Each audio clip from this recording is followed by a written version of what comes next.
Euzu billahi mineşşeytanirracim. Bismillahirrahmanirrahim.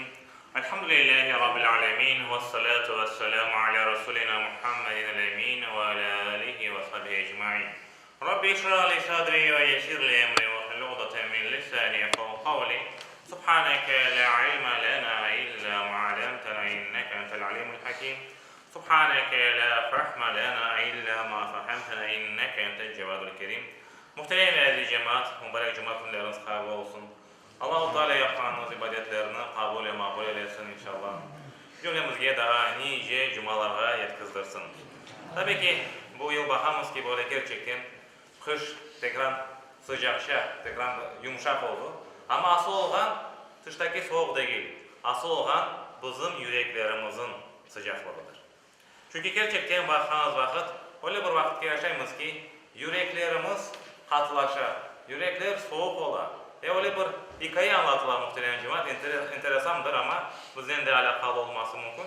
Eski vakitlerde 7 tane adamını, birbirini tanımayan adamlarını Allah-u Teala bir yerge getirir.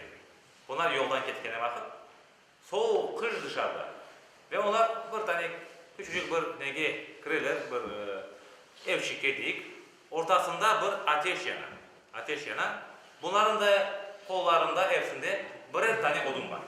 Her birisinin elinde birer odun var. Ve yani o ateş endi sönecek. Aralarında farklı bayı, karası, beyazı, apayı adamlar var iken. Ondan sonra birisi bakar ki endi ateş sönecek. Alsa onun tahtasını atsa sönmeyecek. Devam edecek ama bu diyor ki ya niçin ben birinci atayım diye. Bu kadar adam var diye herkesin birer odunu var. Niçin ben birinci atacağım diye. Ben birinci atmam diye. İkincisi diyor ki ya ben öyle bir Kur'an'da ostum diye. Bana her vakit al diyediler, ver demeyediler. Bana birisi vermeyince ben kimseye bir şey vermedim diye. Onun için ben niye için odunumu atayım diye. Bir kara adam var iken aralarında. O da diyor ki ya diyor hepsi beyaz ben karayım da. Bir şey olsa ben odumu nasıl korçalayacağım? Ben odumu atmam diye. Ben onu o tahtadan alırım odumu korçalarım diye. Eğer bir şey olsa onları koteklerim diye düşünüyor. Aralarında bir tane apay var iken, apay dedi ki ulan diye, ben o tahtamı atıp da bir kara adamga mı sıcaklığı belirleyeceğim? Yok ben kara öyle bir şey yapmam deyip, öyle düşüngen soylara var. Ondan sonra sabah olar, hayırlı degendayın, o 7 kişi hepsi soğuktan olup gidiyor. Bir tanesi o nesinin tahtasını ateşke atmayın. Gerçekten muhterem cemaat. Şimdiki vakitte en bağlayan şey bizim yüreklerimizin sıcak olmasıdır. Hz. Peygamberimiz sallallahu aleyhi ve sellem'in buyruğu gibi Allah-u Teala sizin ne mallarınıza, ne mülklerinize, ne bala çağlarınıza, sizin yüreklerinizge, sizin yapan işlerinize bakar. Ve gerçekten de bu kadar ibadetlerimizi yapayımız. Başka şeyler yapayımız. Bu birincisi Allah-u Teala'ya yaklaşmak için ama o nasıl olacak? Tabii ki bu ibadetlerin bizim üzerimizdeki bir faydası olacak. Yüreklerimiz yumuşak olacak ve bugün biz bunda tabii ki mevzumuz rahmet ve merhamet mevzusudur. Müslümanlar gerçekten rahmetli olmaları gerek. Niçin? Çünkü Allah-u Teala bizlerge pek merhametlidir muhterem cemaat. Bazı vakitlerde aytamiz işte her vakit okuyumuz Bismillahirrahmanirrahim. Allah'ın Rahim ve Rahman olan adını aytamiz. Ama adamlar çoğu şey anlamayız. Yani diyorlar ki bir keresinde bir inangan adamla inanmagan adam görüşkenler bir yerde. Ondan sonra inanmagan adam o adama soragan. Dedi ki ya degen sen degen Allah-u Teala'nın var olganı, rahmetli olganı sen aytarsın da sen deyim ağa bir mucize, bir şu da göster. Men de Allah'ın varlığına ve merhametli olganına men ışanayım, inanayım diye sorayım. Ana adam da inangan adam bilesiniz ne cevap verir? O diyor ki sen bana Allah'ın mucizesi, Allah'ın rahmeti olmayan bir şey göster ki ben Allah-u Teala'nın olmağına inanayım. Çünkü biz görmeyimiz. Eğer biz görsek, biz baksak etrafımızga o zaman biz Allah-u Teala'nın ne kadar merhametli olacağını anlayacağız muhterem cemaat. Bakınız sizge bir tek bununla alakalı bir misal vereyim. Şimdi biz bunda hepimiz toplansak. Desek ki bir fabrika kurayım desek. Ne yapmamız gerek? İşte sen fundamentini kazacaksın, sen taşını taşıyacaksın, sen kışasını yapacaksın. Ondan sonra sen makinalarını alacaksın, sen çalıştıracaksın, sen anda oturacaksın, sen satacaksın işini başlamak için. En azından bir talay adamın buraya gelip beraber çalışması gerek. Doğru mu? Doğru. Bu yanında bakınız biz bir tek yerden çıkan Allah-u Teala'nın bizge bergeni bir çiçekni düşüneyiz. Keşke bir çiçek, yeşil. Bazı vakitlerde geçemiz, basıp da abaylamayız ne oranı. Ayaklarımız aslında kıla, hiç düşünmemiz. Bakınız muhterem cemaat. Bir tane çiçeğin açması, bizim basması için ya da onu yırtmamız için bilirsiniz mi? Ne kadar bir araya gelmesi gerek ve yardımlaşması gerek. Toprağın olması gerek. Toprak ona mineral degen şeyleri vermesi gerek. Bunun yanında üzerine yağmurun yağması gerek. Bunun yanında güneşin olması gerek. Bunun yanında hepsini bir yerge koyunuz. Dünyanın güneşin etrafında o çiçek için 180.000 kilometre hızla aylanması gerek. O etrafında Allah bilir 1700 kaç bin kilometreden aylanması gerek ki ana o çiçek olsun. Ve o kadar yardımlaşma olur. Bir çiçek için. Toprağın bir aklı var mı? Yok.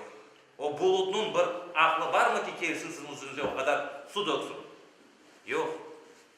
Güneşin, yerinin akılları var mı? Yok. Demek ki onlarını yönetken, onlara bunu emretken her şeyini kontrol altına tutan bir Allah-u Teala var. Bakınız onun rahmetini, bir çiçek için o kadar şeyini bizim için yapar. Başka şeyleri saymaya gerek yok. Gözümüzge baksak, etrafımıza bakar, Allah-u Teala pek rahmetlidir. Kur'an-ı Kerim'de Allah-u Teala diyor ki, benim sizge bergenim nimetlerini saymaya başlasanız siz onu sayamayacaksınız. Bu rahmet hem bu dünyada hem öte dünya açısından. Biz Müslümanlar inanırız ki Allah-u Teala bizge inşallah rahmet edecek. Çünkü Kur'an-ı Kerim'de Allah-u Teala açıkça buyurar ki estaizu billah ya eyyuhellezine amenu la tehnatu min rahmetillah. Ey iman etkenler siz Allah'ın rahmetinden ümitlerinizi kesmeniz diye buyurar. Bu ne demek? Hazreti Peygamberimiz sallallahu aleyhi ve sellem bizge çok kere anlatkan edi bunu. Bir keresinde bir apay balasını joya başlay balasını kıdırmaya. Ondan sonra tapa balasını, sarıla balasına onu aşağıda. Peygamber sallallahu aleyhi ve sellem soray di ki nasıl inananısınız ki ona apay oz balasını ateşki otka atar deyip düşünürsünüz mü deyip buyurar. Adamlar di ki yok elinden gelgeni kadar bunu yapmaz. Biliniz ki değil. Allah-u Teala'nın kulları üzerindeki rahmeti, Müslümanların üzerindeki rahmeti bir ananın balasına olan rahmetinden daha ziyadedir. Bir keresinde bir kuşçunun balası yerge düşe ve bir adam onu götürmeye çalışkan vakit ana kuşçunun anası gelir balasını korçalamaya çalışır. Düşünün ki hayvanlarda olan rahmet sadece Allah-u Teala'nın %1 katının rahmetinin tecellisi ve biz Müslümanlar olarak hiçbir vakit Allah-u Teala'nın rahmetinden ümit kesmek gerekir. Anlatılan bir adamın endi yaxşı ve yaman işleri teraziye koyulgan. Ondan sonra da oğa deyinler ki işte yolun cehennemge. Bu adam da melekler onu andalı barğanı vakit arka aylanıp bakayken. Son melekler soraylar. Diler ki sen niçin Allah'a arka bakıp durasın diye. Ya ben yaşadığım vakit değil. Baya değil. Günah işledim değil ama bunun yanında değil. Ben her vakit bileydim ki Allah-u Teala pek merhametlidir. Ben ümit edem ki yolla ketken bir vakit bile ümit edem ki değil Allah-u Teala beni bağışlar değil ve Allah-u Teala onu bağışlayır. 100 kişini öldürgen adamın hikayesini bilirsiniz. Bir adım daha o hayırlı koyga yakın olduğu için Allah-u Teala onun günahlarını bağışlar. Ama eğer bizim Allah-u Teala'nın bağışlanmasını istesek biz de bağışlamamız gerek. Biz yakınlarımızı sevmemiz gerek. Peygamberimizin sallallahu aleyhi ve sellemin yapkanı gibi olmak gerekmez. Allah-u Teala Kur'an-ı Kerim'de dedi ki وَمَا اَرْسَلْنَاكَ اِلَّا رَحْمَةً لِلْعَالَمِينَ. Hazreti Peygamberimiz sallallahu aleyhi ve sellem hakkında biz seni dünyaya ancak rahmet olarak yolladık diye buyurar. Ve biz bunu Hazreti Peygamberimizin de yaşamında göremiz. Ama muhterem cemaat, bugünkü ne ola? Biz birbirimizge yüreklerimize kün, düşmanlık, öyle şeyler besleyiniz. Bu yalancı dünya için değmez. Asıl olan Allah-u Teala'nın rahmetini kazanmak. Ama Allah-u Teala'nın rahmetini kazanmak için bakın bir köpekке su vermek gerek. Bilirsiniz adam köpekке su verir, cennetlik olar. Yaxşılık işlerini yapmak gerekmiz. Çünkü bu dünya bizleri ne kadar aldatsa da bu dünya kalacak. Kimse bu dünyada sonsuz olarak kalmayacak. Ama Allah-u Teala'nın yanına varğanız vakit, o vakit bizim hayırlı işlerimiz kalacaktır. Onun için dünya imtihandır. Her şey aranızda geçmesi mümkündür. Can ağrısı olması mümkündür. Ama bağışlamaya bilmek gerekir. Bir günah işlediğimiz vakit ne yapmamız gerek? Tevbe etmek gerekir. Ve bekleyimiz ki Allah-u Teala bizlerini bağışlayacak. Ama biz özümüz bizge bir yamanlık etkeni vakit biz özümüz bağışlamaya bilemiz mi? Onu bir yaxşı düşünelim. Bizge düşmanlık etken adamga yaxşılık ne? Bir şey yapmaya mümkün mü yok mu? Nasıl ola düşünelim? Çünkü bir tane hadiste Hazreti Peygamberimiz sallallahu aleyhi ve sellem buyurar ki sizin en erdemli olganız, en yüksek mertebeci olganız oğa yamanlık etilse de yaxşılık etken alıp da oğa getilmese de bazı vakit dedim, ben niçin oğa barayım, oğa gelmeydi.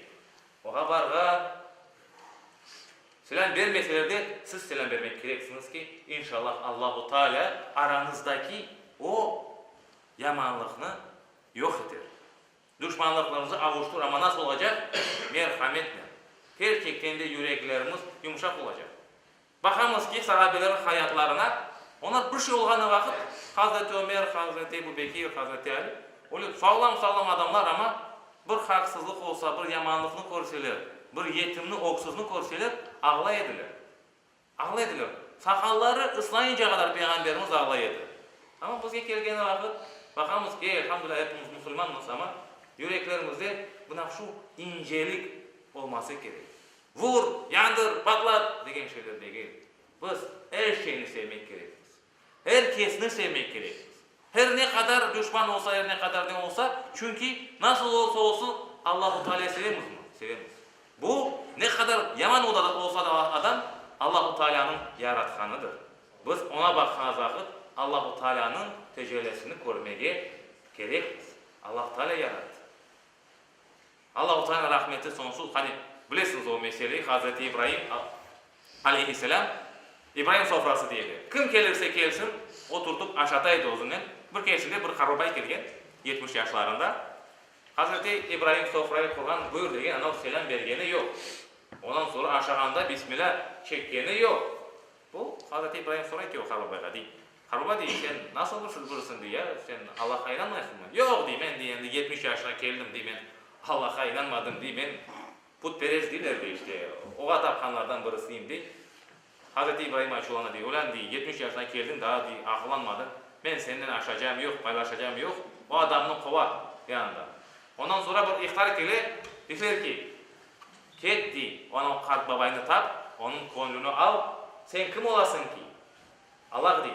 Ben diye ona 70 yıldır ben onu aşağıdan içerim diye bilem ki o bana inanmayın. Sen kim olasın ki diye alıp da onun rızkını vermeyeceğim degen şey. Bizge kelgen vakit biz özümüzge kelgen vakit biz öz hatalarımızı, kusurlarımızı görmeymiz. İnşallah Allah-u Teala bağışlar. Ne yapayım? Öyle edi, başka şey yok edi, öyle oldu, böyle oldu. Ama bir başkası bir şey yapsa, sen bilesin mi ana o kadar etti, öyle yaptı, bunu etti. Yok olmaz muhterem cemaat. Olmaz. Eğer biz birisinin ayıbını örtsek, o şekilde merhamet göstersek, o vakit Allah-u Teala da bizim ayıbımızı ortaya onu da saklar. Bunu hiçbir vakit unutmamak gerekir. Ve ne olursa olsun gerçekten de yani Allah'ın işine karışmaya olmayın. Yani kim Allah-u Teala affı edecek, etmeyecek, biz ona yönelmemiz gerek. Öyle bir hikayeden anlatılır ama gerçekten gerçek.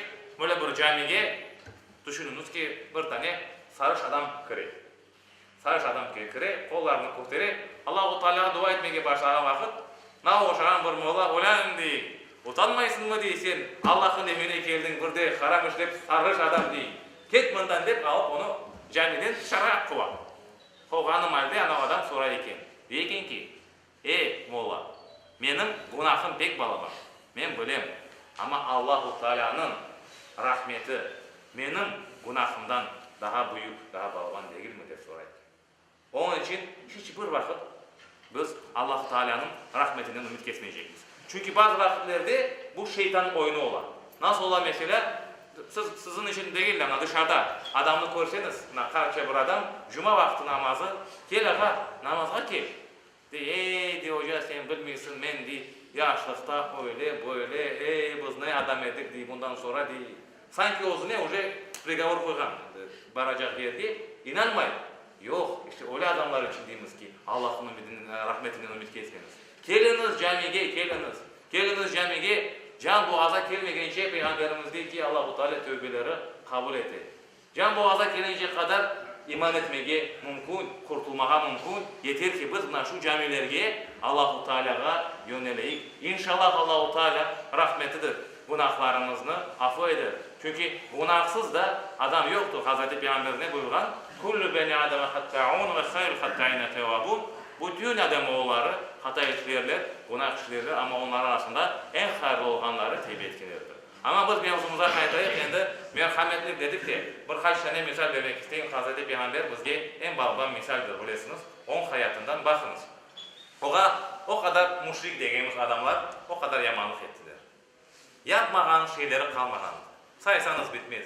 Başına ne bileyim hayvanların eşeklerini secdedeyken ondan sonra ağır yaklı olan kızını itip de balasını joyup o da son keşingenini tutunuz.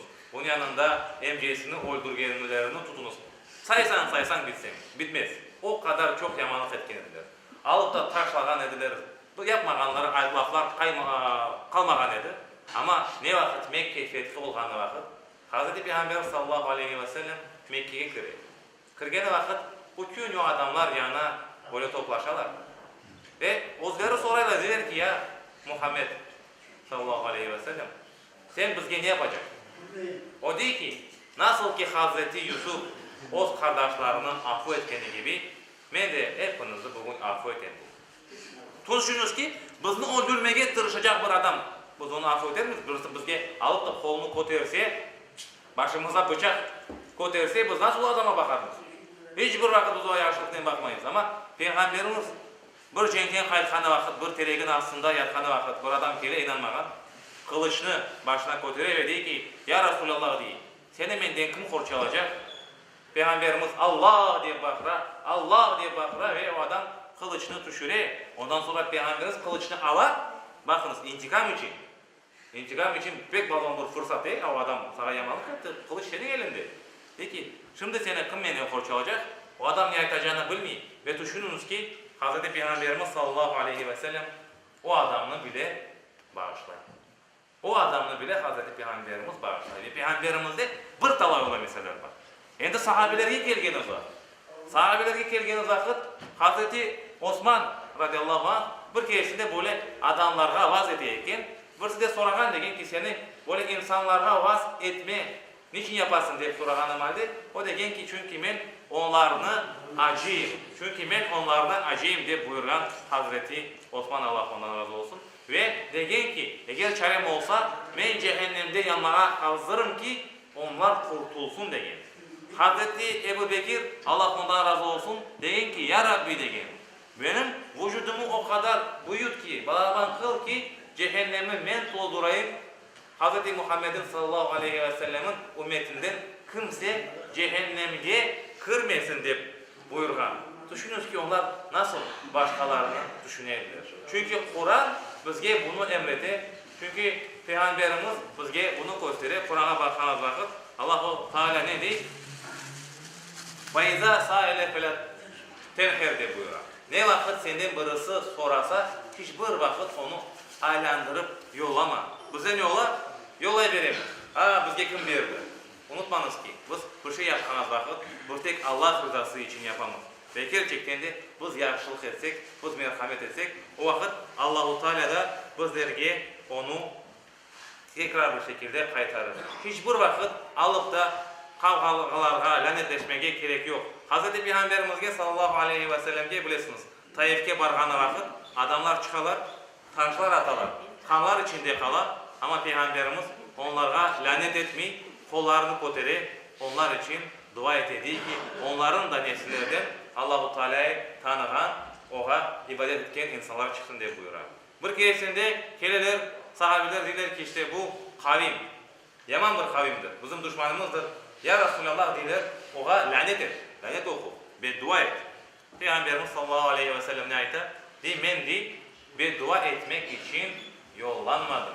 Men bunun için yollanmadım diye buyurar. Bunu yaxşı bir şekilde bilmek gerekir.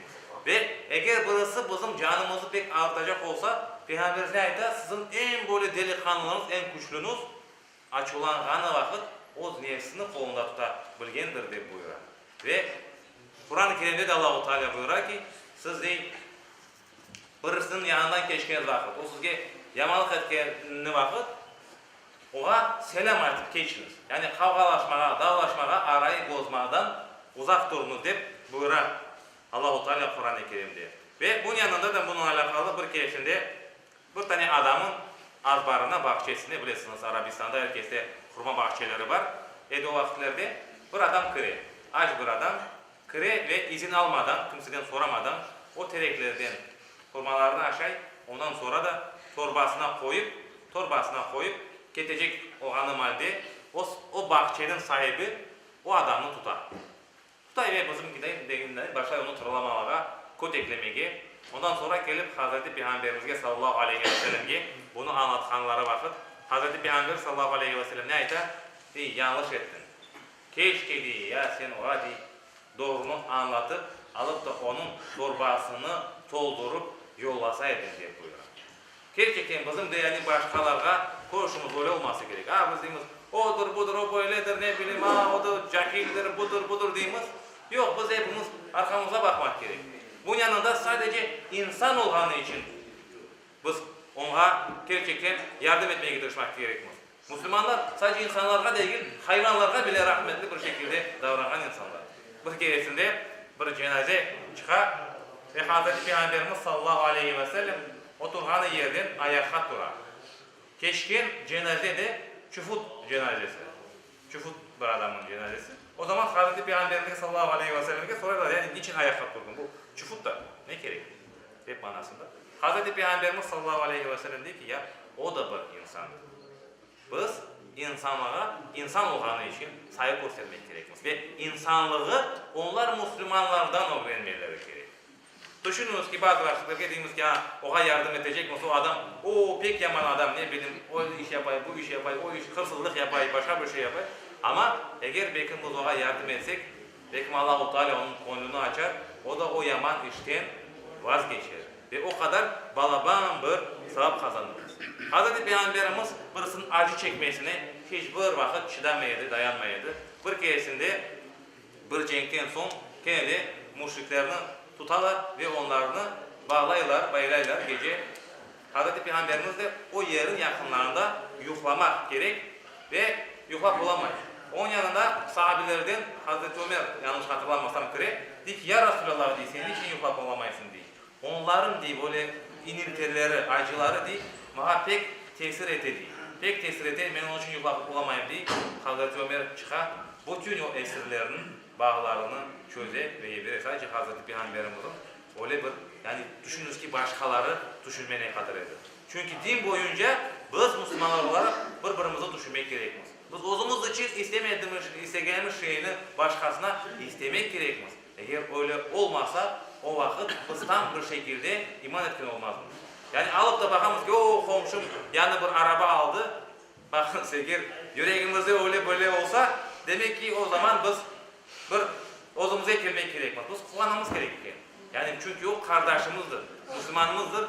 Ne etmek gerekmez? Allah-u Teala herkese nasip etsin diye dua etmek gerekmez. Alıp da böyle kindarlık, yamanlık etmeye hiçbir şekilde hakkımız yok. Bunun yanında da bakanımız vakit rahmet deyimizde. Ama bazı vakitlerde yanlış bir anlaşma var. Onu da yaxşı bir şekilde bölmek gerek. Hem de çoğu vakitlerde dediğimiz buna Allah-u Teala rahmetlidir. Anlattım. Gerçekten rahmetlidir. Bütün günahlarını affı etkendir. Ama bunun yanında da bizim de bazı hareketler etmek gerekmez.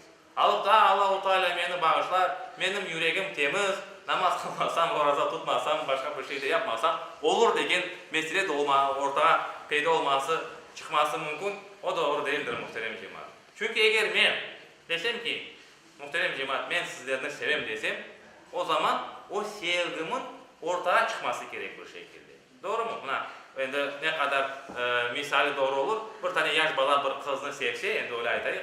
Çiçekler Allah, başka bir şeyler Allah, anda mında degende al bara, konunu hoş tutmaya tırışar. Eğer bir bala bir kızga dese ki ben seni sevem dese, ondan sonra yanından geçkende selam vermese, betine tükürse, yaman laflar aytsa, o inanır mı onun sevgine? İnanmaz. Biz bugün eğer biz gerçekten desek ki Allah-u Teala'nın rahmetini isteyimiz. Biz Allah-u Teala'yı sevemiz. O zaman biz onun yolunda, Hazreti Peygamberimizin sallallahu aleyhi ve sellemin yolunda gitmeye tırışmamız gerek. O ibadetlerini yapmak gerekmez. Allah-u Teala pek merhametlidir ama bunun yanında da unutmanız ki hiçbirimizin elinde kolunda öyle cennetliktir degen, spravka degen meselesi yok. Onun için biz yaşadığımız halde Allah-u Teala'nın rahmetinden hiçbir vakit ümit kesmeyip onun yolunda gitmeye, ibadetlerini yapmaya ve bir tek ondan istemeye gerekmez. Çünkü başka bir çaremiz de yok, başka gidecek bir kapı da yok. Bununla alakalı sizge bir hikaye daha da anlatmak isteyeyim. Eski vakitlerde bir tane böyle hoca var iken, molla var iken, bir talay talebeleri var. Ve talebeleri endi tasavvufi bir eğitimden geçkenden son yürek kozları açıla degen bir kavram var. Çünkü muhtemelen cemaat ve gerçekten de onlar koleler o yazımı olağını dediler ki senin mıyında öyle yazıla deyip şaki yani günahkar olarak deyip yazıla degeni vakit o değil ki bilem de başka varacak bir kapım mı var degeni vakit Allah-u Teala o yazıyı değiştirir ve günahlarını affı eder.